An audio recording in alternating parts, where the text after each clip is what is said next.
Hello everyone, my self Yogesh Chandra Shukla, your biology faculty. आप लोगों का बहुत स्वागत है आज क्लास में। मुझे उम्मीद है आप लोग बहुत बेहतर होंगे, स्वस्थ होंगे और बहुत सुरक्षित होंगे। स्टार्ट करते हैं आज क्लास। और आज हम पढ़ने वाले हैं क्लास 12th का एक अमेजिंग चैप्टर जिसका नाम है जनन स्वास्थ्य, रिप्रोडक्टिव हेल्थ।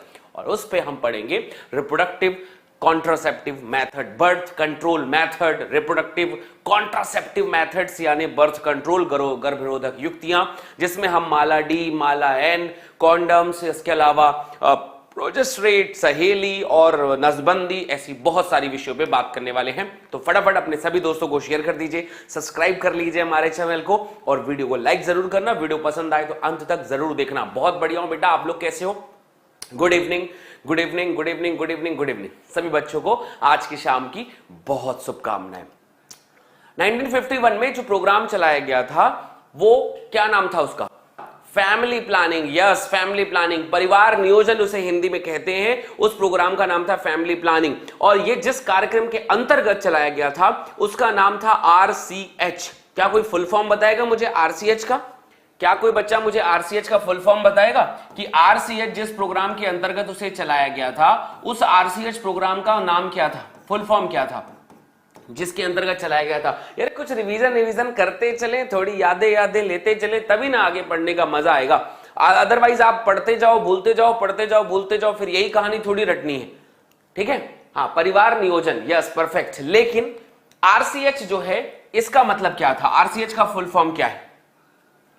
RCH का फुल फॉर्म क्या था?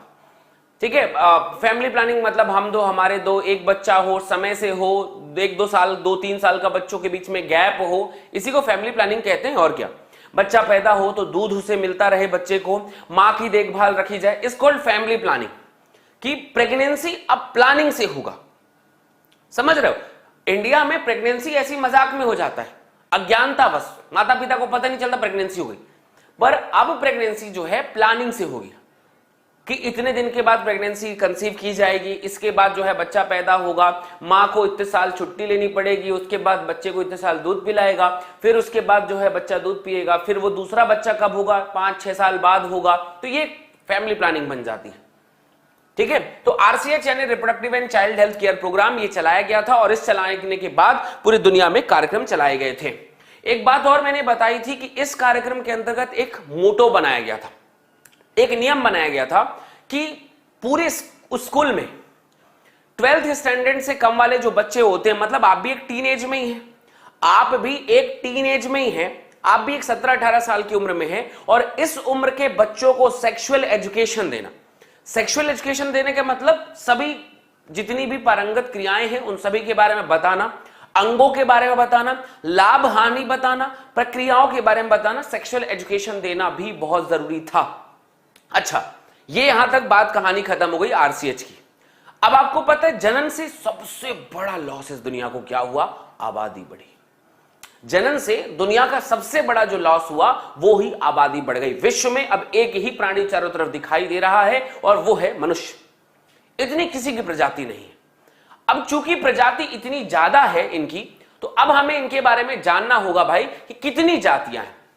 सो हमारे पास एक नया कॉन्सेप्ट निकल कर आता है, बर्थ कंट्रोल एंड जनसंख्या नियंत्रण। पॉपुलेशन जो विस्फोट हुआ, एक्सप्लोशन हुआ, population explosion and birth control.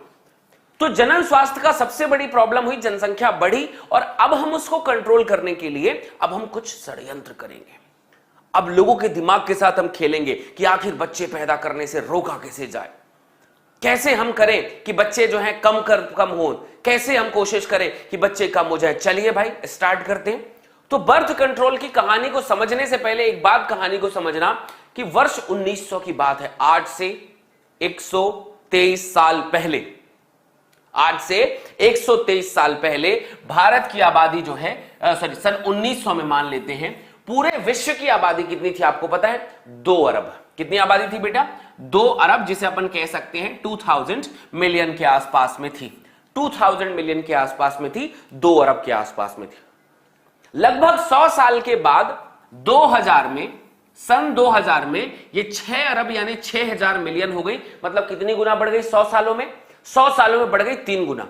अब सोचो पृथ्वी की आबादी कितनी बड़ी है, मनुष्य कितने साल से इस दुनिया में है, और इतने सालों में 1900 तो बाद में पैदा हुआ ना, ये जो ईस्वी सन है, ये जो ईस्वी सन है, ये सन बाद में बना। विश्व में विश्व में जो मनुष्य है वो लाखों सालों से माना जाता है, ऐसा हजारों साल से तो माना ही जाता है। और 1000 साल से ज्यादा, 1 लाख साल से ज्यादा समय में हम सिर्फ बने थे 2 अरब और मात्र 100 सालों में हम बन गए 6 अरब। How is this possible? हुआ क्या इन 100 सालों में? इन 100 सालों में हुआ ये कि विश्व के ज्यादातर देश आजाद हो गए, विश्व के ज्यादातर देशों में थोड़ी सी औद्योगिक क्रांति आ गई, थोड़ी सी अवेयरनेस आ गई और थोड़ा सा लोगों को इंड्यूसमेंट मिल गया, तो आबादी 6 अरब हो गई। कॉपी में लिखते जाना, बहुत पूछा जाता है। देश की आबादी भारत की आजादी के समय 350 मिलियन के आसपास, लगभग मतलब 35 करोड़ के आसपास में थी, 35 करोड़ के आसपास थी लगभग आजादी के समय 1950 में अपन काउंट करते हैं। और सन 2000 में यह आबादी लगभग 1 अरब यानी 1000 मिलियन के आसपास पहुंच गई है। 1 अरब लोग इस दुनिया में हो गए हैं भारतीय। इसका मतलब यह है कि दुनिया की आबादी जो है 6 अरब है और भारत की आबादी 1 अरब है। दुनिया का हर छठा आदमी भारतीय है, दुनिया का हर छठा आदमी भारतीय है। इस आबादी बढ़ते हुए को परिणाम लगा सकते हो? सोच सकते हो कि कैसे ये आबादी बढ़ी होगी, ये आबादी कैसे बढ़ी होगी यहां पर? तो ये याद रखना कि दुनिया की सबसे पहली आबादी जो हुई थी, ये पॉइंट लिख लो बेटा, 1900 में जो वर्ल्ड जो है ना, 1900 में जो वर्ल्ड है वो लगभग 2000 मिलियन का था, 2000 मिलियन का था। और लगभग 2000 आते आते जो है ये वर्ल्ड, इस दुनिया की जो आबादी है वो हो गई 6000 मिलियन। 6000 मिलियन पॉपुलेशन हो गई, आबादी हो गई, पॉपुलेशन इसकी आबादी इतनी हो गई। इंडिया की आबादी के बारे में बात करें बेटा, तो इंडिया की आबादी जो है सन 1950 के आसपास, इसके 50 साल के बाद लगभग 35 करोड़ या 350 मिलियन के आसपास में थी। कॉपी में लिख लो यार, ये आबादी बहुत जरूरी चीज है। और लगभग 2000 आते आते हमारी सिर्फ 50 सालों में हमारी आबादी 100 करोड़ के आसपास में पहुंच गई, मतलब 1000 मिलियन के आसपास में हम पहुंच गए। कितना तेजी से बढ़े देख रहे हो? तो विश्व की आबादी है 6000 मिलियन और इंडिया की आबादी है 1000 मिलियन। आए खैर, ऐसा क्या हुआ? ऐसा लोगों को कौन सा सुख मिल गया कि इस समय आबादी इतनी बढ़ गई? विश्व का हर छठा आदमी भारतीय कैसे बन गया? और अब तो विश्व में सबसे बड़ी आबादी आज हमारी इंडिया की। आज ही जर्मनी इस मामले में हमारी बेइज्जती भी कर दी है। तो विश्व की सबसे बड़ी आबादी आज इंडिया ही है। पहले चाइना सबसे बड़ा देश हुआ करता था, आज सबसे बड़ा देश कौन है? इंडिया। अरे गर्व की फीलिंग होनी चाहिए भाई। कमेंट सेक्शन पे थोड़ा सा अपने दिल जिगर बताओ कि यार बधाई हो, पूरे भारत विश्व में सबसे बड़ी आबादी हमारी है। कितना गर्व का चीज है। सोचो कि विश्व में सबसे बड़ी आबादी हमारी है। शर्म का भी बात है लेकिन गर्व का भी विषय है। यार है तो है, और क्या, खत्म बात। ठीक है। और सब लोग ऐसे सोचते हैं कि भगवान का दिया है, हो गया, 1 रहे या 10 क्या फर्क पड़ता है। सबने यही सोचकर भरी आबादी एकदम पैदा की हुई है। अब दुनिया का छठा आदमी भारतीय है, तो इसका प्रभाव क्या पड़ता है? प्रभाव यह पड़ता है कि जिस प्रकार से यह आबादी बढ़ रही है ना बेटा, जिस प्रकार से आबादी बढ़ रही है ना, इस आबादी के परसेंटेज को गिनते हैं कि किस दर से बढ़ रही है। यह आबादी जनगणना के हिसाब से वृद्धि दर 1.7% है। 1.7% का मतलब होता है हर साल 1000 में 17 व्यक्ति बढ़ जाते हैं। 17 व्यक्ति जो होती है। अब अपरिजिता, वेरी कॉन्ग्रेचुलेशन बेटा, आपके अच्छे नंबर आए हैं, बहुत बधाइयां आप लोगों को। अब यहां पर थोड़ा सा पढ़ाई कर लेते हैं। बहुत कॉन्ग्रेचुलेशन, बहुत बधाइयां, आपके इस रिजल्ट से मैं अभिभूत हूं।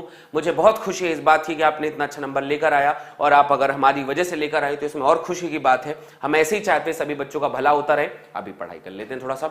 तो भाई 2001 की जनगणना के हिसाब से वृद्धि दर कितनी है हमारी?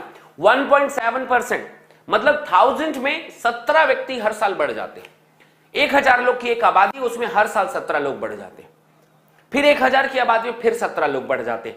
अगर इस प्रकार से आबादी बढ़ेगी तो 33 वर्षों के दौरान ही हमारी जनसंख्या दोगुनी हो सकती। मात्र 33 वर्षों में हम 100 करोड़ से, मतलब 2033 आते आते 200 करोड़ टच कर जाएंगे, अगर ऐसी ही आबादी बढ़ती रही तो। कितने वर्षों में? 33 वर्षों में। पॉइंट टू बी नोटेड, याद रखना आबादी का वृद्धि दर क्या है? वृद्धि दर है बेटा 1.7 और ये बहुत बड़ी वृद्धि दर होती है। 1.7% की वृद्धि है, 33 वर्षों में हमारी आबादी बड़ी हो जाएगी।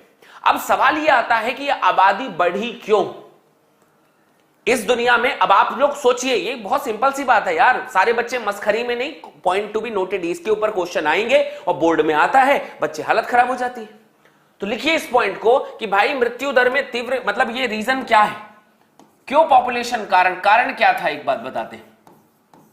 कारण मुख्य रूप से 4 चीजों का निकाला गया कि इस दुनिया के वृद्धि के 4 कारण हैं। पहला, मृत्यु दर में तीव्र गिरावट। मृत्यु दर में तीव्र गिरावट, लोगों ने कहा कि आबादी के सबसे बड़े ज्यादा बढ़ने का रीजन ये है कि इस दुनिया की जो मतलब क्या बोलना चाहिए, इस दुनिया में जो आबादी है ना, उसमें लोग बहुत कम मर रहे हैं। कितने लोग मर रहे हैं? बहुत कम लोग मर रहे हैं। क्यों? क्योंकि यार चिकित्सीय सुविधा, अस्पताल वगैरह की सुविधा, चिकित्सीय सुविधा जो है वो लोगों को बहुत मिल रही है।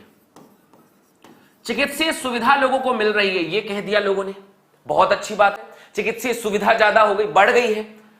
अब लोगों को बीमारी से बहुत कम लोग मर रहे हैं। पहले लोगों को ज्वर होता था और लोग मर जाते थे।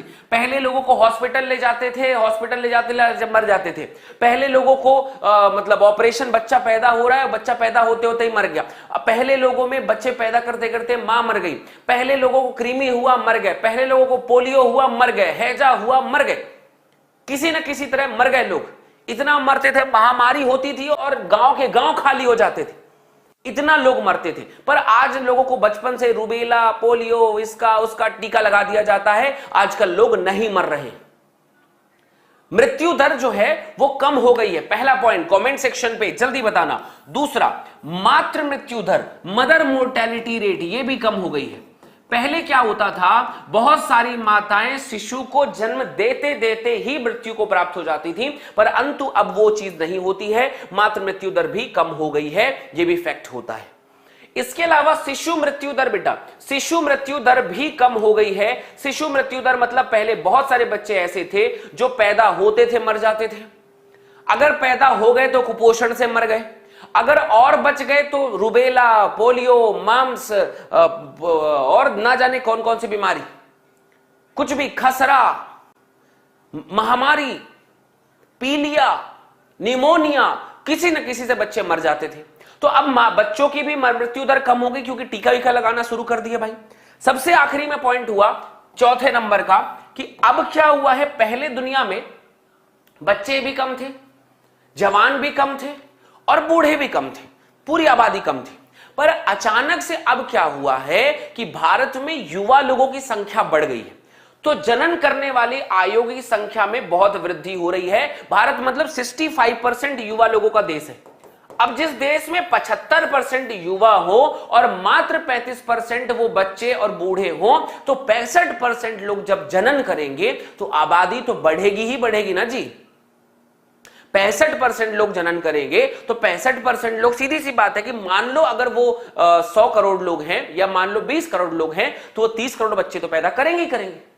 हर इंसान के अगर 2 बच्चे पैदा होते हैं, 65% युवा है, तो आबादी तो बढ़ेगी ना जनाब।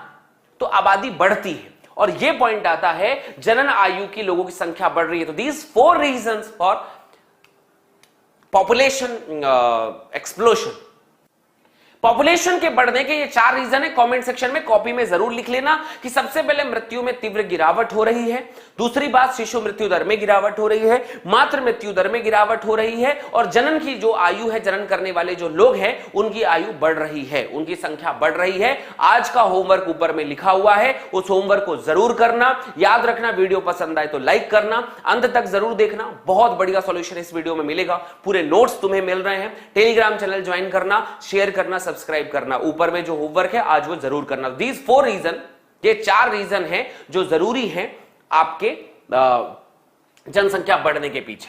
अब सवाल आता है कि ठीक है जनसंख्या बढ़ गई मान लो, तो रीजन फर्क क्या नजर आएगा? जनसंख्या बढ़ गई तो मेन रीजन आता है बेटा मूलभूत आवश्यकताओं की कमी। जो इंसान, जैसे एग्जांपल के लिए तुम लोग देखो, अब जो है नीट के पेपर देने के लिए 23 लाख लोग बच्चे पेपर दे रहे हैं। 23 लाख बच्चे नीट का पेपर दे रहे, आबादी बढ़ी तभी ना कंपटीशन इतना बढ़ गया। अब लोगों के पास सरकारी नौकरी देने का समय नहीं, पहले के जमाने में खोज खोज के युवाओं को लाते थे, आजा भाई सरकारी नौकरी कर ले। कोई थोड़ा सा करता, बोले एक काम कर, 4 उठक बैठक लगा दे, तेरी सरकारी नौकरी लगा देंगे, लग गई नौकरी। उसको कह दिया तू एक काम कर, यहां से लेकर उतना दूर दौड़ जा, तेरी सरकारी नौकरी लग जाएगी। एक काम कर, तू मेरा भाई है, तेरी सरकारी नौकरी लग जाएगी। ऐसे सरकारी नौकरी लगती थी। अब जो है प्राइवेट सरकारी नौकरी ही नहीं। कोविड के टाइम पे तुमने देखा कि अभी कुछ दिनों के बाद कितने ले ऑफ्स हुए, सबको भगा दिया गया, जितने भी नौकरी वाले थे सबको भगा दिया गया। काम ही नहीं है, घर नहीं है, कपड़ा नहीं है, मकान नहीं है, भोजन नहीं है, मूलभूत आवश्यकताओं की कमी हो गई। और मूलभूत आवश्यकताओं की नितांत आवश्यकता होती है अन्न, आवास, कपड़े, नौकरी, सब की कमी हो जाएगी। और जब ये सब की कमी होगी, ये पर्यावरण के लिए बहुत हानिकारक है। ना जमीन बचेगा, ना खेती बचेगा, कुछ भी नहीं बचेगा। और ये सबसे बड़ा रीजन है। तो अब हम आते हैं आबादी को कम करने के पीछे उपाय क्या है। तो आइए जनाब उपाय ढूंढते हैं। आइए जनाब उपाय ढूंढते हैं कि इस दुनिया में क्या क्या उपाय निकल कर आएंगे। अब कौन से उपाय खोजेंगे हम। अब उपाय खोजने के नाम पे सबसे पहले 3-4 चीज एनसीईआरटी के पॉइंट्स पढ़ने, फिर अपन को दिमाग लगाने का है कि यार क्या एनसीईआरटी कहती है। तो सबसे पहली बात आती है कि लघु परिवार को अगर बढ़ावा देना है, आप चाहते हो कि आबादी कम हो, छोटा परिवार बने, अगर आप चाहते हो तो आपको लोगों को गर्भ निरोधक उपाय के बारे में बताना पड़ेगा। आज भी भारत में ऐसी बहुत सारी आबादी है जिन्हें कॉन्डम जाकर खरीदने में या बोलने में हिचकिचाहट है। आज भी बड़ी आबादी ऐसी है जिनको नसबंदी कराने में बहुत सारी प्रॉब्लम है। आज भी बहुत बड़ी आबादी से सहेली का काम तक नहीं पता, कॉपर टी कैसे यूज करते हैं पता नहीं। आज भी ऐसे बहुत सारे लोग हैं जिन्हें अगर प्रेगनेंसी हो गई तो पता ही नहीं चलता कि प्रेगनेंसी हो गई। जब बच्चा बड़ा हो जाएगा 4 महीना 5 महीने का, तब पता चला अच्छा प्रेगनेंसी हो गई, oh my God I am so sorry, ऐसा बोल देंगे। तो ये जो कंट्रोल मेजर्स हैं उनके बारे में लोगों को बताना पड़ेगा कि गर्भ निरोधक उपाय अपनाने के लिए प्रेरित किया जाए। पहली चीज तो लोगों को बेहतरीन बताना है। जैसे कि मुझे याद है टेलीविजन पे इधर उधर बहुत सारी जगह जो है ना, पहले दूरदर्शन में इन सारी जगह पे एक अवेयरनेस प्रोग्राम चलाया गया था। अवेयरनेस प्रोग्राम चलाया जाता था कि लोगों को कॉन्डम्स के बारे में अवेयरनेस हो सके, लोगों से जो है सारी चीजें अच्छे से डेवलप हो सके। ठीक है, सब चीजें। रानी गेमिंग फिर से ब्लॉक होना है बेटा, तो बताओ। एक बार फिर से ब्लॉक कर दें, ज्यादा सुंदर लगेगा आपको तो अच्छी बात लगेगी। जितना कह रहे हैं बस उतना सुनो, तुमसे कोई ज्ञान नहीं मांगा हुआ है। ठीक है, आबादी बढ़ रही है, उसके रीजन भी तुम ही लोग हो। ठीक है, और या तुम हो, ये भी एक रीजन है कि आबादी बढ़ रही है, समझ रहे हो ना। तो टोटल भाई फोकस कर लेना। हम दो हमारे दो नारे के साथ प्रदर्शित किया जाता है। अब लोगों को हम दो हमारे दो का एक नारा लगाया गया। ठीक है, अगले पार्ट आते हैं 3rd नंबर पे। बहुत सारे जोड़ों में युवा लोगों ने अब हम दो हमारे एक का भी नारा लगाया है। हम दो हमारे एक होने चाहिए। 2 बच्चा अब बहुत ज्यादा लोगों को हो जाता है, संभाल नहीं पाते, आजकल की माताएं बच्चों को संभाल नहीं पाते। ठीक है, अब ये पॉइंट होता है यहां पर, ये भी कहानी है। 4थे नंबर पे आता है कि उस समय विवाह की आयु दोनों की, महिलाओं की 16 वर्ष हुआ करती थी और पुरुष की 21 वर्ष 18 वर्ष, परंतु उसे बाद में बढ़ाया गया और महिला की आयु कर दी गई 18 वर्ष और पुरुष की आयु कर दी गई भाई 21 वर्ष, ये कर दी गई। और इस पे अभी अभी ये चर्चा बीच में चल भी रही है, पता नहीं इस पे अभी पूरी कहानी हुई नहीं आगे तक।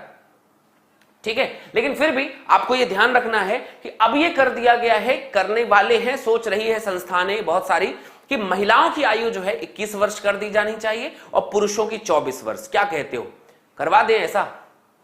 तुम लोगों के क्या विचार है? मतलब किसी को जल्दी तो नहीं है ना शादी वादी को? ठीक है, जल्दी बताओ मैं यहां पर। हाँ, जो भी तुम्हारा नाम है, लड़का हो लड़की हो, आई डोंट केयर, मुझे मतलब नहीं है, बकवास कुछ भी नहीं करने का, चुपचाप जो पढ़ा रहा हूं बस उसको पढ़ने का है। तुम्हें क्या जानना है वो मेरे से पूछो। ठीक है, बाकी बच्चे भी पढ़ रहे हैं और मुझे बच्चों को कोई ऑकवर्ड सिचुएशन आए बिल्कुल जरूरी नहीं है। ठीक है, तो बकवास नहीं होना चाहिए, ब्लॉक मरवा दूंगा। हाँ जल्दी बताओ भाई, बोलो बोलो बोलो, करवा दे? तो भाई जल्दी जल्दी तो नहीं ना, किसी ने गाली मत देना कि ये आदमी जो है ना भाई वो करवा दिए बेमतलब का, है ना। अच्छा खासा मैं सपना देखी थी 12वीं के बाद शादी हो जाएगा, हा, है ना। ये 21 वर्ष हो गया, अब क्या करूं 3 साल में? जबरदस्ती का मुझे पढ़ना पड़ जाएगा। एक लड़का सोच रखा होगा, मतलब है ना वही जैसे रानी गेमिंग जैसा, यार क्या बात है, मस्त 12वीं पास होंगे, 21 साल के हो जाएंगे, ले दे कॉलेज क्रॉस यार, बस शादी। ठीक है, मजा। लेकिन कहां से 24 वर्ष हो गए, 24 साल तक अब मैं क्या करूं, कमाना पड़ेगा मुझे, अब तो मुझे काम करना पड़ेगा, अब तो मुझे नौकरी करनी पड़ेगी, और मैं तो चाहता ही नहीं, मैं तो विवाह करना चाहता हूं। ठीक है, तो ऐसा ना हो जाए लोगों के साथ में, इसलिए तुम लोग पहले से ही बता देना भाई। ठीक है, हाँ ये पहली बात है। सबसे पहली बात समझ में आई। तो 18 वर्ष पुरुष के 21 वर्ष सुनिश्चित किया जाएगा। अब सवाल आता है कि अगर ये पॉसिबिलिटीज लानी है, कोई भी इंसान, सच में बहुत सारे लोग जो हैं नहीं जानते कि कॉन्ट्रासेप्टिव मेथड्स हैं क्या, लोगों के पास ऑप्शंस नहीं है। देखो यार, इस दुनिया में मानो या ना मानो, सबसे बेहतरीन फीलिंग में से एक होता है सेक्सुअल इंटरकोर्सेस, ये होता है। अब लोग इससे दूर नहीं रह सकते, तो इसके एवज में लोगों के अनावश्यक तौर पर कई बार जो है वो बच्चे पैदा होते हैं, ये बात बिल्कुल सही है। तो अगर लोगों के अंदर अवेयरनेस रहेगी, लोगों के अंदर अगर सब कुछ जानकारियां रहेंगी, जागरूक रहेगा, तो इंसान बच्चे कम पैदा हो सकते हैं, ये बात फैक्ट है। बहुत सारे जो दंपति हैं वो बच्चे पैदा करने चाहते नहीं है, वो चाहते नहीं कि बच्चा पैदा हो, परंतु सेक्सुअल इंटरकोर्सेस के दौरान अवेयरनेस, जागरूकता ना होने की वजह से कई बार वो बच्चे पैदा हो जाते हैं। आइए बात करते हैं वो कौन कौन से बच्चे जो होते हैं जिसके हिसाब से, ठीक है, आदर्श गर्भ निरोधक जो है जिसके ऊपर हम बात कर सकते हैं। तो व्हाट इज आदर्श गर्भ निरोधक? कॉन्ट्रासेप्टिव पिल्स जो हैं या फिर कोई भी कॉन्ट्रासेप्टिव मेथड गर्भ निरोधक जो है आदर्श कैसे हो सकता है? यार देखो, आदर्श तब होगा ना जब सस्ता मिलने लगेगा, कि कोई महंगा, अगर कोई अमीर इंसान नहीं है तो वो भी खरीद सके, सस्ता होना चाहिए, बहुत बढ़िया। दूसरी चीज, आसानी से उपलब्ध होना चाहिए। आसानी से उपलब्ध का मतलब, अगर उसको लेने के लिए किसी को 20 किलोमीटर दूर जाना पड़ेगा तो जाके लेगा? नहीं लेगा। छुप छुपा के एकदम लेना पड़ेगा तो लेगा? नहीं लेगा। आसानी से उपलब्ध होना चाहिए, हर जगह प्रेजेंट होना चाहिए। दूसरी बात। तीसरी बात, इजिली यूजेबल होना चाहिए। वो इंसान जो खरीद रहा है वो उसका उपयोग कर सके। अगर उसके लिए किसी तीसरे इंसान की जरूरत पड़ेगी तो वो लगाने के लिए सोचेगा कि यार भाड़ में जाए, कौन लगाता है ये सब चीजें। समझ आ रही बात? तो ये तीसरा, आसानी से यूजेबल होना चाहिए। चौथी बात, साइड इफेक्ट। अब खुद भी सोच के देखो ना यार, वही सारे प्रभाव, साइड इफेक्ट नहीं होना चाहिए, साइड इफेक्ट नहीं होना चाहिए। पांचवी बात, इफेक्टिव होना चाहिए, कि अगर मैं यूज कर रहा हूं तो या कर रही हूं तो बच्चा ना ही पैदा हो तो ज्यादा अच्छा है। अगर उसके बाद भी बच्चा पैदा हो गया तो कौन यूज करेगा? ये पॉइंट हो गया। तो ऐसे 4-5 रीजन बनते हैं कि भाई आप, मतलब अगर कॉन्ट्रासेप्टिव मेथड के कुछ तो गुण होने चाहिए। तो आइए देखते हैं बेटा, प्रयोगकर्ता के हितों की रक्षा करने वाला। अगर कोई इंसान उसको यूज कर रहा है, उसके कुछ हित हैं। हित जैसे उसकी प्राइवेसी है। प्राइवेसी कहने का मतलब ये होता है कि एक बात बताओ यार, अगर कॉन्डम जो है वो किसी और के थ्रू लगवाया जाएगा तो हर इंसान जो है इसको अच्छा नहीं मानेगा ना। ठीक है, कॉपर टी लगवाने के लिए फिजिशियन के पास जाना पड़ता है, डॉक्टर के पास जाना पड़ता है। तो बहुत सारी महिलाएं या पुरुष भी ऐसा किसी भी डॉक्टर के पास में तुरंत नहीं चली जाती। उन्हें इस बात में अवेयरनेस नहीं होती, नहीं अच्छा लगता कि हर और छोटी छोटी प्रॉब्लम के लिए डॉक्टर के पास चले जाएं, कॉपर टी लगवाने के लिए डॉक्टर के पास चले जाएं, अच्छा नहीं लगता है। तो जब वो खुद भी यूज कर सके, उनके हितों की रक्षा हो जाए, ये अच्छी बात होगी। आसानी से उपलब्ध होना चाहिए, प्रभावी और जिसका कोई दुष्प्रभाव नहीं होना चाहिए। एंड सबसे इंपॉर्टेंट बात कि अगर वो सेक्सुअल इंटरकोर्सेस के दौरान, मैथुन के दौरान वो यूज करता है तो उसकी जो कामेक्षा है, उसकी जो डिजायर है, जो इच्छा है, जो उसकी ख्वाहिश है, वो इंटरप्ट नहीं होनी चाहिए। इंटरप्ट नहीं होनी चाहिए इन द सेंस कि मतलब वो सेक्सुअल डिजायर जो है वो पूरी होनी चाहिए उसकी। अगर उसमें बाधा बनेगी तो लोग उपयोग ही नहीं करेंगे, अगर उसमें बाधा बनेगी तो लोग उपयोग ही नहीं करेंगे। तो ये 4 पॉइंट है, ये एम्स में, जिपमर में, बोर्ड में हर जगह पूछा जाता है कि आदर्श गर्भ निरोधक के गुण बताइए। तो आप ये बताना, उपयोगकर्ता के हितों की रक्षा करने वाला होना चाहिए, आसानी से उपलब्ध, प्रभावी होना चाहिए, लीस्ट साइड इफेक्ट होना चाहिए, और जो भी उपयोगकर्ता यूज कर रहा है, ठीक है, उसकी कामेक्षा, प्रेरणा और मैथुन में बाधक नहीं होना चाहिए। अगर बीच में कहीं इंटरप्ट करेगा तो कोई उपयोग नहीं करेगा, यह सबसे बड़ी प्रॉब्लम है। ठीक है, तो इस तरीके से ये पॉइंट यहां पर बनता है। सो what is a ideal contraceptive? Ideal contraceptive यहां पर है बेटा, ये याद रखना, नेचुरल ट्रेडिशनल होने चाहिए मेथड। अब कौन कौन से कॉन्ट्रासेप्टिव मेथड है, आइए मैं आपको बताता हूं कि दुनिया में कितने गर्भ निरोधक मेथड है। चलो लिखो, एक फ्लो चार्ट बनवाता हूं मजेदार तुम्हारे लिए। गर्भ निरोधक उपाय, कौन कौन से उपाय हैं और उनको, उपाय को हम लोग कैसे कैसे यूज कर सकते हैं। आइए भाई फ्लो चार्ट्स बनाते हैं। चलो देखो यार कितने फ्लो चार्ट्स बन सकते हैं। सबसे पहले अपनी कॉपी में लिख लेना भाई, पहला होता है प्राकृतिक विधि। प्राकृतिक विधि, कुछ विधियां हैं प्राकृतिक तरीके से भी बच्चे पैदा करने को रोका जा सकता है। कौन कौन सी विधियां हैं जी प्राकृतिक विधियां? प्राकृतिक विधियों में पहली विधि आपके हिसाब से आपको पता है कौन सी है? यह है बेटा, यह है बाह्य स्खलन। लिखो फटाफट, बाह्य स्खलन। यह क्या मतलब होता है यार? देखो एक बात तो पक्की है कि वीर्य को जब तक वेजाइना में डाला जाएगा और वेजाइना में जब डालेंगे तभी जाकर ही वो प्रेगनेंसी की तरफ, it leads to be pregnancy, निषेचन की तरफ बदलेगा और उसके बाद प्रेगनेंसी होगी। सो अगर ये वेजाइना में जाए ही ना, योनि के अंदर वीर्य छूटे ही ना, and just before the ejaculation, स्खलन के तुरंत पहले अगर पेनिस को विथड्रॉ कर दिया जाए वेजाइना से बाहर निकालकर शरीर के बाकी भाग में या योनि के बाहर अगर स्खलित किया जाए तो यह बाह्य स्खलन कहलाता है। Is a very simple point, बहुत सिंपल सी अभिक्रिया है। आप इसके हिसाब से ध्यान से सुनिए कि बाह्य स्खलन क्या है। बाह्य स्खलन जो है, कोई भी बेटा अगर अनसेंड कमेंट किया फालतू तो थप्पड़ मारूंगा, अलग से ब्लॉक कर दूंगा। चुपचाप मेरी कहानी को समझो। Is a very fair points, ये आपको जानने बहुत जरूरी है। और यू इनफ कैपेबल, 12th के बच्चे हो, कोई 9वीं 8वीं 7वीं के बच्चे नहीं हो, 12th के बच्चे हो, इनफ कैपेबल हो, ये सारी दुनिया में आसपास दिख रहा है। और अगर अवेयरनेस नहीं ला सकते तो तुम दुनिया के सबसे बड़े बेवकूफ कहलाओगे। ठीक है, तो इसलिए इस उम्र में ये अवेयरनेस होनी चाहिए। बी क्विट और अच्छे से पढ़ाई करते रहो। तो बाह्य स्खलन वो प्रक्रिया है, बताऊंगा बाद में डिटेल में, अभी सारदा भाषा में बता दिया कि शरीर से बाहर वीर्य को स्खलित करेंगे तो ये बाह्य स्खलन है, इससे चांसेस कम बन जाते हैं। दूसरा आता है स्तनपान अनार्तव। आपको पता है अगर एक मां अपने बच्चे को अनार्तव, अगर एक मां अपने बच्चे को लगातार 6 महीने तक मिल्क फीड अगर लगातार करवाती है तो भी प्रेगनेंसी के चांसेस नहीं बनते हैं। और तीसरा एक होता है बेटा आवधिक संयम। जैसे कि मैंने तुम्हें मेंस्ट्रुअल साइकिल में पढ़ाया ही था कि मेंस्ट्रुअल साइकिल के किसी खास टाइम पे प्रेगनेंसी के चांसेस ज्यादा रहते हैं। टाइमिंग बताओ, कौन सा वो समय होता है जब ओवा वहां पर प्रेजेंट है? मेंस्ट्रुअल साइकिल के 10 से लेकर 17वें दिन तक को अपन फर्टिलाइल पीरियड कहते हैं, निषेचन समय कहते हैं। और वो समय जो है सबसे ज्यादा चांसेस है, ठीक है, वो ज्यादा चांसेस होते हैं। तो उस समय में क्वाइटस ही नहीं होना चाहिए, मैथुन ही नहीं होना चाहिए। ये प्राकृतिक मेथड है। 3 मेथड है, बाद में डिटेल में इनको समझाऊंगा। अभी हल्का हल्का लिख लो कि बाह्य स्खलन करने से भी बच्चे पैदा होना रोक सकते हैं। अगर 6 महीने तक लगातार दूध मिल्क फीड करवाएंगे तो भी बच्चा रुक सकता है। आवधिक संयम अगर किसी खास समय पे नहीं करेंगे, 14 to 17 डेज में वो ओवा बनता है। और अगर मान लो 10 से 17 दिन तक अगर मैथुन नहीं होगा तो चांसेस बन सकते हैं प्राकृतिक विधियां। दूसरा मेथड आता है बेटा रोधक, बैरियर। अब व्हाट इज बैरियर? ये स्पर्म ओवा को मिलने से रोकने वाले। ये लोग कुछ ऐसे काम करते हैं, ये 10 to 17 डेज काम करता है। 10 to 17 days of menstrual cycle, ये लिख लेना यहां पर, मेंस्ट्रुअल साइकिल के 10 से 17वें दिन तक।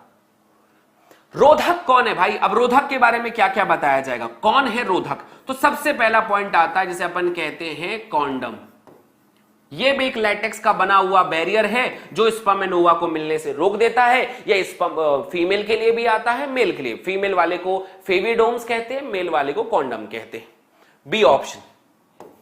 इसके बाद एक नाम आता है बेटा डायफ्राम, ये भी रोधक ही है, ये भी स्पर्म ओवा को मिलने से रोकता है।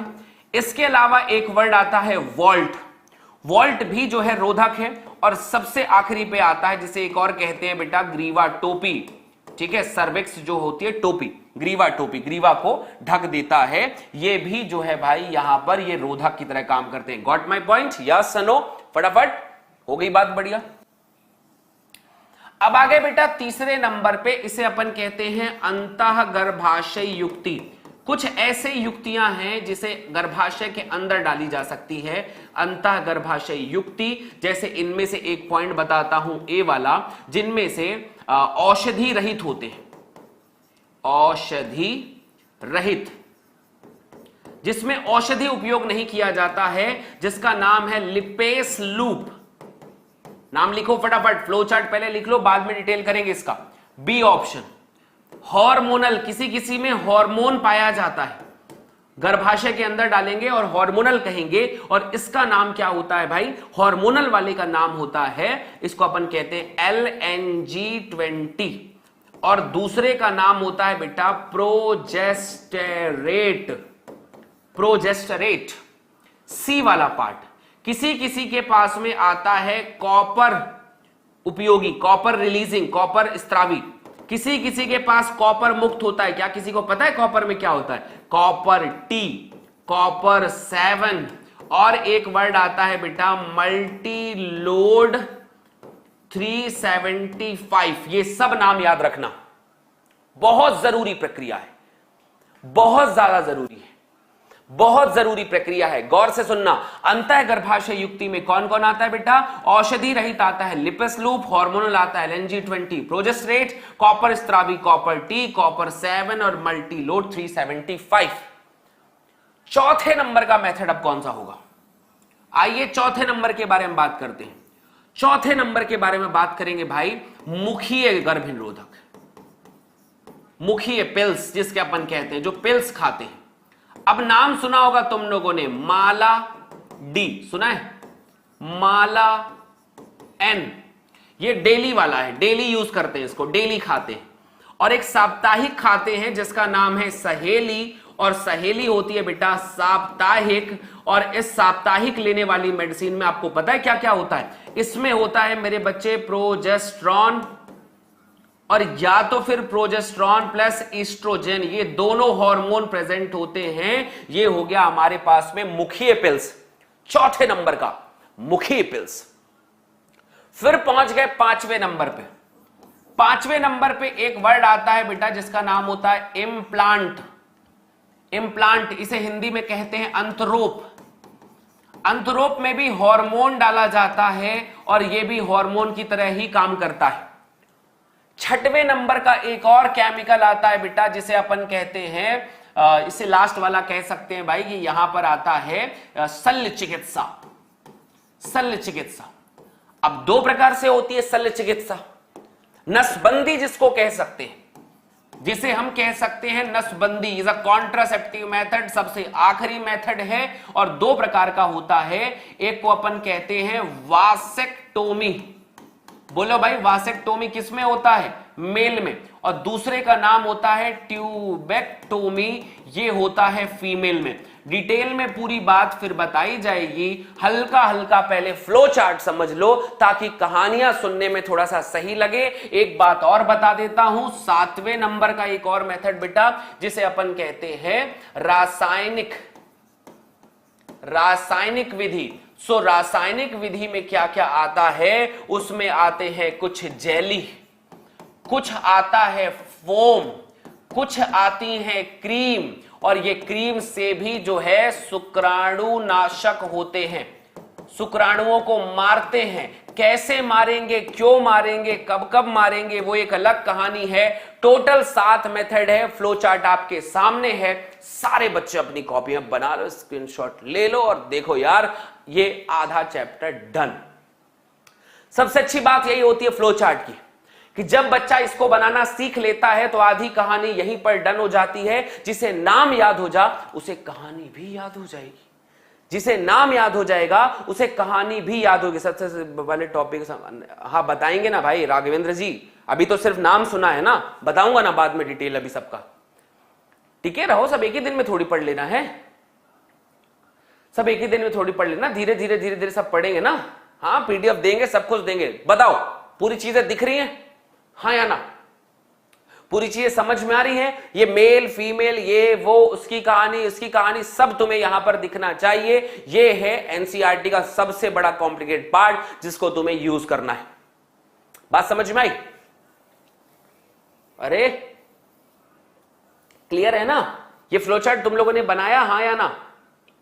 अरे कमेंट सेक्शन में थोड़ा सा बताओ यार, एक्सप्लेन करके बढ़िया से। हार्ट, किडनी, जो भी भेज सकते हो भेजो। बताते हैं जी, बताते हैं, चैप्टर धीरे धीरे चलने दो ना आगे। अभी यहां तक समझ में आया, हाँ या ना? क्लियर सभी लोग को? कि इस तरीके से जो होता है ये पॉइंट आता है। गर्भनिरोधक उपाय है, 7 पॉइंट है, 1 2 3 4 5 6 7 मेथड टोटल बताए हैं मैंने, और सब के बारे में थोड़ी थोड़ी जानकारी जो होती है वो मैंने आप लोगों को बता दी है।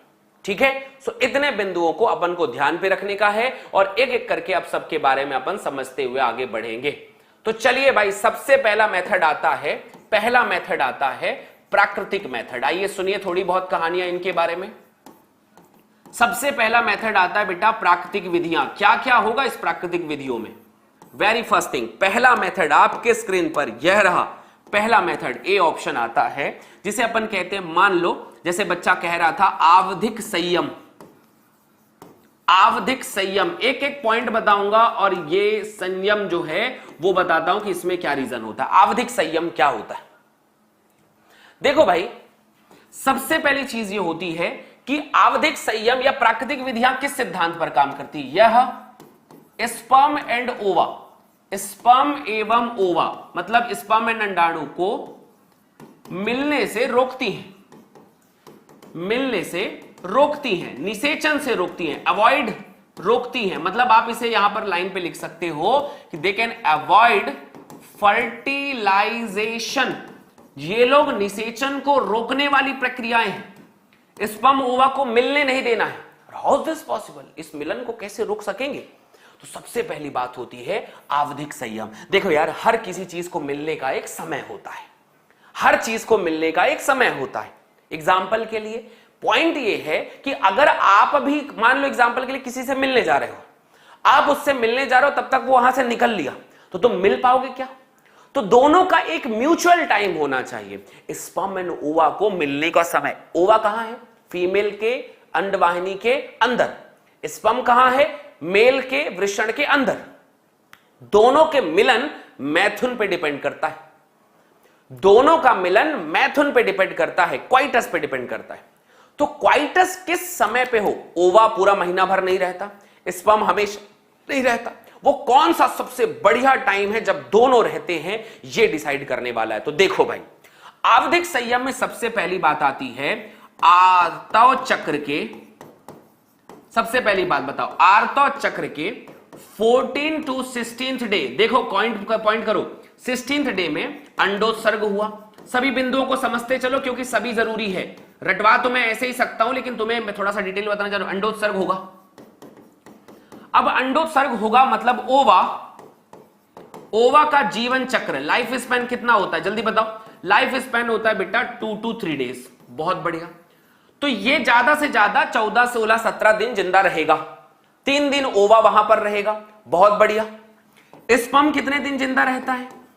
स्पर्म का जीवन काल कितना होता है भाई? तो स्पर्म का जीवन काल जो है 1 से 7 दिन, ये भी मान लेते हैं 2 to 3 डेज होता है। तो हो सकता है पहले से स्पर्म वहां पर पहुंच के इंतजार कर रहा। ये 3 चीजें डिसाइड करती हैं। तुमसे पूछा जाएगा कि 10 से 17 ही क्यों डिसाइड किया? क्योंकि 14 से 16 के दिन तो ओवा बनता है और 2-3 दिन आगे वो जिंदा रहेगा। स्पर्म हो सकता है 2-3 दिन उसका इंतजार कर ले। ऐसा कुल मिलाकर जो है मान लेते हैं कि ओवरऑल 10 to 17 डेज जो है is a fertile period. Fertile period है। अगर स्पर्म पहले से चला गया तो स्पर्म ओवा का इंतजार कर लिया, ओवा अगर पहुंच गया है तो स्पर्म का इंतजार कर लिया। दोनों एक दूसरे के इंतजार 2-2 3 दिन करते हैं। तो क्या होगा? चांसेस है कि स्पर्म 3 दिन पहले पहुंच गया अगर मान लो, तो 3 दिन के बाद तक जिंदा रहेगा। तो 3 दिन पहले से स्पर्म के आने की एंट्री ब्लॉक, मैथुन ही नहीं होगा। स्पर्म आएगा कैसे? स्पर्म आने को रोक दो, पहला चीज हो गया। फिर क्या हुआ? ओवा को तो अपन रोक नहीं सकते। ओवा तो यार फीमेल के वेजाइना के अंदर, वो अंडवाहिनी के अंदर है, तो वो तो आएगा ही जैसा आएगा। हाँ, स्पर्म को वहां जाने से रोक सकते हैं। तो अगर स्पर्म वहां पर जाएगा ही नहीं, स्पर्म उसके अंदर प्रवेश करेगा ही नहीं, तो निषेचन होगा क्या? नहीं होगा। और कितने दिन? अच्छा, अब आप कहेंगे ना रहेगा बांस ना बजेगी बांसुरी, तो ऐसा नहीं हो सकता ना भाई। लोगों के लिए मैथुन भी जरूरी है। बच्चा पैदा करने के दुख में क्या मैथुन ही नहीं करेंगे? करेंगे, क्वाइटस करेंगे, लेकिन 7 दिन की बस तो बात है जी। 10 to 17 डेज एक बार खुद में एक कंट्रोल रखना होगा। और ये मतलब ये कोई मतलब कहना चाहिए कोई आसान मेथड नहीं है भाई, बहुत बड़ा मेथड है। इस दुनिया में सबसे बड़ा मुश्किल है अपने दिमाग को समझाना इसमें से मैक्सिमम बच्चे हैं जिन्हें मैं ये समझा रहा हूं कि इट्स ऑल अबाउट नॉलेज, लेकिन फिर भी दिमाग में हार्मोन और सेक्सुअलिटी का इतना बड़ा हौहा है कि तुरंत रह रह के निकल रहा है, रह रह के निकल रहा है, बड़ा दिमाग खराब हो रहा है। और दिमाग में कई लोगों के तो एकदम अलग ही इमेजिनेशन चल रही है, भाई गॉड, मतलब ऐसा लग ही नहीं रहा कि ये बोर्ड में आएगा, इनको लग रहा है कि मैं इनको सेक्स एजुकेशन सिखा रहा हूं। सही कह रहा हूं ना? तो ये रीजन है, लोगों को ये पता ही नहीं चलता कि रीजन क्या है। भाई ये नॉलेज बोर्ड में आने वाला है और सेम टू सेम ये नीट में पूछा जाएगा। मैं तुम्हें ये बता रहा हूं और तुम्हारा दिमाग, तुम्हारे हार्मोन्स तुम्हें अलग दिशा में लेकर जा रहे हैं, और ये जो अलग दिशा जा रही है ये भटकाव है, सिर्फ और सिर्फ भटकाव है और कुछ नहीं। तो इसलिए अपने बिंदुओं को बिल्कुल सेंटर्ड रखो, ठीक है? तुम इंसान हो, मैं भी एक इंसान हूं, मैं जब पढ़ा रहा हूं तो मैं भी वही चीज बता रहा हूं कि ये चीजें बहुत कॉमन है, कोई बहुत बड़ी चीज नहीं है, सिंपल सा है। तो 10 to 17 डेज फर्टाइल पीरियड होता है, इसलिए 10 से 17 दिन मैथुन को यानी क्वाइटस को या फिर इंसेमिनेशन यानी वीर्य सेचन को अवॉइड किया जाएगा। अवॉइड का मतलब रोका जाएगा, तो अवॉइड किया जाना चाहिए। और अगर ये किया जाता है, जाना चाहिए, और अगर ये किया जाता है तो स्पर्म जो है ओवा से नहीं मिल पाएगा, और जब ये नहीं मिल पाएगा चांसेस ही नहीं कि बच्चा पैदा होगा। पहला पॉइंट, एक एक पॉइंट याद रखना बेटा, ये सारी चीजें जिम्मेदार हैं। आज तुम्हें बड़े मेरी बात मजाक लगे, जिस दिन तुम नीट में प्रवेश करोगे, क्वेश्चन आएगा ना, कोई हंसी नहीं आएगी। तब तक मर चुका होगा तुम्हें, तब तक तुम्हारे हिसाब से चीजें मर चुकी होंगी तुम्हारे दिमाग में, ये हार्मोन इतने बार पड़ चुके होंगे तुम्हारे दिमाग में ख्याली पुलाव सारे खत्म हो चुके होंगे। ये इतना तुम्हारी बैंड बजाएगा ना एग्जाम में पूछ के कि तुम्हें फीलिंग ही खत्म हो जाएगी यहां पर, समझे? बढ़िया, पॉइंट खत्म। A option. बी ऑप्शन पे आते हैं बेटा। आवधिक संयम के बाद आता है स्तनपान अनार्तव। ध्यान सुनना, क्या नाम है? स्तनपान अनार्तव। What is this? क्या है बेटा ये? स्तनपान अनार्तव का मतलब होता है लैक्टेशन एमोनेरिया। लैक्टेशन एमोनेरिया का मतलब होता है कि एकदम ध्यान समझना, यहां पर प्रसव के 6 मंथ बाद तक, पॉइंट लिखते चलना, 6 मंथ बाद तक कौन सा हार्मोन की वजह से? प्रोजेस्टेरॉन हार्मोन की अधिकता होगी यदि शिशु को लगातार दुग्ध पान करवाया जाए, मिल्क फीडिंग करवाया जाए। एक एक क्वेश्चन का आंसर यहां पर मिल रहा है। अब आप में से मैं कह देता कि मिल्क फीड करवाने से जो है बच्चा पैदा नहीं होता, तो फिर पूछते क्यों, ऐसा क्यों हो गया, मिल्क फीड से क्या लेन देना है? तो याद रखना भाई कि प्रसव के अगले 6 महीने तक कौन सा हार्मोन है भाई? प्रोजेस्टेरॉन हार्मोन है जो ये करवा रहा है। प्रोजेस्टेरॉन हार्मोन अधिकता में होता है, ज्यादा होता है, इसके लिए अगर दुग्धपान करवाया जाए तो प्रोजेस्टेरॉन का लेवल हाई रहेगा, और इस वजह से वापस जो इंसान का मेंस्ट्रुअल साइकिल है स्टार्ट नहीं होता है। मेंस्ट्रुअल साइकिल स्टार्ट नहीं हुआ तो यहां पर प्रेगनेंसी के चांस ही नहीं है, नो चांस ऑफ प्रेगनेंसी। ठीक है, तो यहां पर प्रेगनेंसी के चांस ही नहीं है अगले 6 महीने तक स्तनपान अनार्तव की वजह से। क्या पूछा जाएगा? कितने महीना? 6 महीना। कौन सा hormone? Progesterone. Point to be noted, खत्म। सी ऑप्शन पे आते हैं भाई, इसे अपन कहते हैं बाह्य स्खलन। इसका मतलब क्या होता है बेटा? बाह्य स्खलन। So what is this? इसका मतलब होता है भाई एक्सटर्नल या coitus interruptus, not external ejaculation, इसे कहते हैं क्वाइटस। क्वाइटस का मतलब होता है sexual intercourses. Coitus interruptus, coitus interruptus मतलब मैथुन को बीच में रोक देना, मैथुन को बीच में खत्म कर देना। अब होता क्या है, जनरली मैथुन के दौरान नर जो है शिश्न के द्वारा फीमेल वेजाइना के अंदर वीर्य को स्खलित करता है, is a very normal procedure.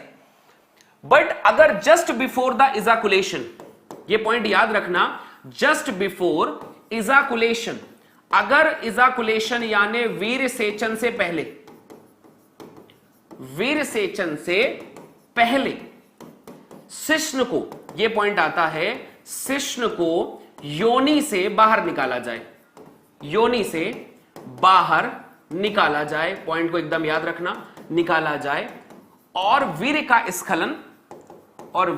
स्खलन जो होगा वो बाहर किया जाए, शरीर के मतलब योनि के बाहर हो, योनि के बाहर हो, योनि में नहीं होना चाहिए, बस योनि के बाहर हो। अब अगर योनि के बाहर हो तो नो चांस ऑफ, तो यहां पर कोई चांस नहीं है, नो चांस प्रेगनेंसी, ठीक है, प्रेगनेंसी जो है हो नहीं सकता, यह माना जा सकता है कि प्रेगनेंसी नहीं होगा, बाह्य स्खलन होगा, just before ejaculation sperm release होने ही वाला था, उसी समय योनि से शिश्न को बाहर निकाल लिया गया, और इस तरीके से यह मेथड जो है किया जा सकता है। चांसेस ये हैं कि ये तीनों मेथड मनुष्य के विवेक, दिमाग और मानसिक स्थिति पे डिपेंड करता है। अगर कोई इंसान जिसकी मेंटल स्टेबिलिटी मजबूत है वो इंसान ही इसको कर सकता है, अदरवाइज लोग अपनी भावनाओं में और लोग अपने दिमाग के इतने गुलाम हैं अपनी कल्पनाओं के कि ये सारी चीज सबके बस के बाहर की बात है। पहला पॉइंट ये हो गया। दूसरा, इन सबके फेल होने के चांसेस भी बहुत ज्यादा हैं क्योंकि इट्स ऑल अबाउट नेचर, और नेचर कभी भी धोखा दे देती है। तो इस तरीके से ये पूरा पॉइंट बनता है, आप चीजों को समझ के रखेंगे। कल फिर आपको कॉन्डम्स, आईयूडी, सीडी, उसके बाद कॉन्ट्रासेप्टिव मेथड्स के बाकी चीजों के बारे में भी बताया जाएगा। मुझे उम्मीद है आज का टॉपिक आपको समझ में आया होगा। बहुत स्लोली पढ़ा रहा हूं, एक दिन में ये पूरा चैप्टर खत्म कर देता हूं जितना देर में भी तुम्हें एक टॉपिक पढ़ाया मैंने, लेकिन फिर भी ऐसे ही पॉइंट को धीरे धीरे करके आपको पढ़ा रहा हूं मैं। उम्मीद है आपको चीजें समझ में आ रही होंगी, आप नोट भी करते हुए चल रहे होंगे। ठीक है बेटा, थैंक यू सो मच, अपना बहुत ध्यान रखें, लव यू ऑल। उम्मीद है आप लोगों को वीडियो पसंद आई होगी, और ठीक है, और ये पॉइंट आप इसे कर सकते हैं। वीडियो पसंद लाइक करें, शेयर करें, सब्सक्राइब करें, और आपको थैंक यू सो मच आपका।